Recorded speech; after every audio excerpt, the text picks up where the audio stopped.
Hi friends, welcome to royal cookery. ഇന്ന് നമ്മളിവിടെ തയ്യാറാക്കാൻ പോകുന്നത് ഒരു മാംഗോ ഐസ്ക്രീമാണ്. ഐസ്ക്രീം മെഷീനൊന്നും ഇല്ലാതെ സിമ്പിളായിട്ട് തയ്യാറാക്കാൻ പറ്റുന്ന ഒരു ഐസ്ക്രീം. ഇനി നമുക്കിത് എങ്ങനെയാണ് തയ്യാറാക്കാൻ നോക്കാം. ഇനി വീഡിയോ കാണുന്നതിന് മുമ്പ് നിങ്ങൾ എൻ്റെ ചാനൽ സബ്സ്ക്രൈബ് ചെയ്തിട്ടില്ല എങ്കിൽ സബ്സ്ക്രൈബ് ചെയ്തേക്കുക.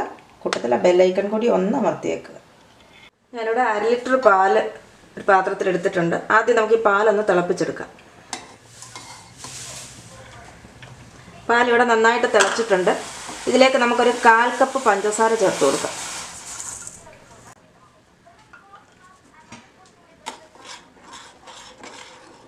ഇവിടെ ഞാൻ 2 ടേബിൾ സ്പൂൺ കോൺഫ്ലോർ എടുത്തിട്ടുണ്ട്. അതിലേക്കൊരല്പം പാല് ചേർത്ത് നമുക്കിതൊന്ന് കലക്കിയെടുക്കാം.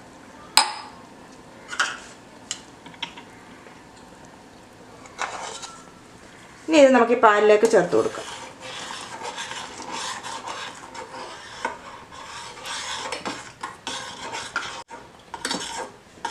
ഇതൊന്ന് തിളയ്ക്കുമ്പോഴത്തേക്ക് നമ്മുടെ പാല് നല്ല തിക്കായിട്ട് വരും. അതായത് നല്ല തിക്കായിട്ട് വന്നിട്ടുണ്ട്. ഇങ്ങനെയാവുമ്പോൾ നമുക്കിതങ്ങ് ഓഫാക്കാം. നമ്മൾ മാംഗോ ഐസ്ക്രീം അല്ലേ ഉണ്ടാക്കുന്നത്. ഇവിടെ ഞാൻ 2 മാങ്ങ എടുത്തിട്ടുണ്ട്. ഇനി നമുക്ക് ഈ മാങ്ങയുടെ പൾപ്പ് എടുക്കണം.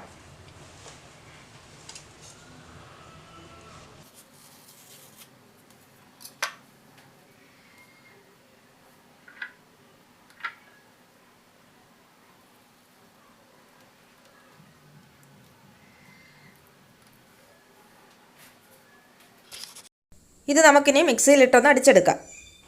അപ്പോൾ മാങ്ങ നന്നായിട്ട് നമ്മൾ അടിച്ചെടുത്തിട്ടുണ്ട്. അതിലേക്ക് നമ്മൾ നേരത്തെ കാച്ചി വെച്ചിരിക്കുന്ന പാൽ ഒഴിക്കുകയാണ്. ഈ പാല് നന്നായിട്ട് തണുത്തതിന് ശേഷം ഇതിലേക്ക് ഒഴിക്കാവും. ഇത് രണ്ടുകൂടെ ചേർത്തിട്ട് ഒന്നുകൂടെ അടിച്ചെടുക്കേണ്ടതാണ്. ഇനി ഇത് നമുക്കൊന്നുകൂടി അടിച്ചെടുക്കാം.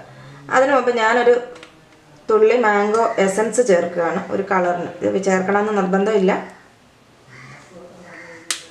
ഞാൻ പക്ഷേ ഒരു തുള്ളി ചേർത്തുന്നേ ഉള്ളൂ, ഒരു കളറിന് വേണ്ടി. ഇത് നമുക്കൊന്ന് അടിച്ചെടുക്കാം.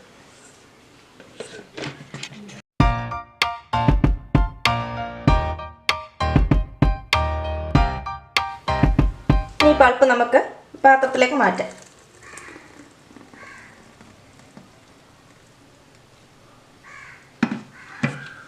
ശേഷം നന്നായിട്ട് അടച്ച് ഫ്രീസറിലേക്ക് വയ്ക്കും. ഇതിപ്പോൾ നമ്മളൊരു 6 മണിക്കൂർ ഫ്രീസറിൽ വെച്ചിരുന്നതാണ്. തുറന്ന് നോക്കാം.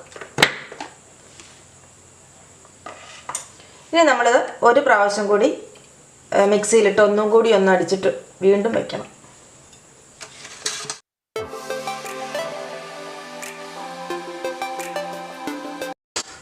ഇനി നമുക്ക് വീണ്ടും അത് അതേ പാത്രത്തിലേക്ക് ഒഴിച്ച് വയ്ക്കാം.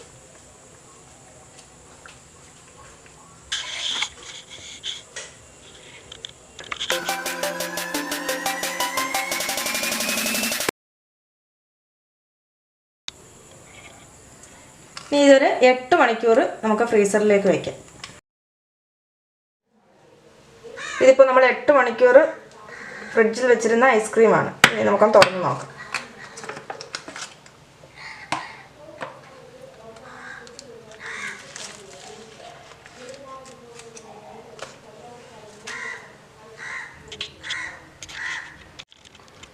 അങ്ങനെ നമ്മുടെ മാംഗോ ഐസ്ക്രീം ഇവിടെ റെഡി ആയി കഴിഞ്ഞു. ഇത് വളരെ പെട്ടെന്നാണ് തയ്യാറാക്കാൻ. എല്ലാവരും ഇതൊന്ന് ട്രൈ ചെയ്ത് നോക്കുക. ഇനി വീഡിയോ ഇഷ്ടമായെങ്കിൽ ലൈക്ക് ചെയ്യാനും ഷെയർ ചെയ്യാനും മറക്കരുത്.